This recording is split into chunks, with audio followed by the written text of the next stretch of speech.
वह जब इस दुनिया से बंदा रुखसत हो जाता है और कब्र में जाने के बाद सब उसे छोड़ जाते हैं। रिवायात में आता है कि एक फरिश्ता कंकर उठा के उस मजमे की तरफ फेंकता है जो दफन करने आए, और एक लफ्ज कहता है कि जाओ आज के बाद इसे भूल जाना, और वाकयातन हम उसे भूल जाते। तो कब्र में एक साथी आएगा और इसके सवालों के जवाब देगा, नकीरैन के सवालों के जवाब, और इसको राहत पहुंचाएगा, इसका दिल बहलाएगा।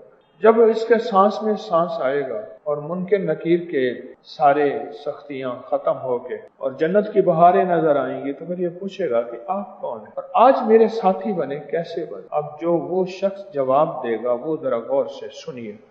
वो जो शख्स था जो कब्र में इसके सवालों का जवाब दे रहा था, वो कहेगा तुझे पता नहीं, दुनिया में तू दरूद पढ़ता था, उठते बैठते चलते फिरते तू दरूद पढ़ता था, मैं वो दरूद हूं, तूने दुनिया में नहीं छोड़ा, आज मैं तुझे नहीं छोड़ूं।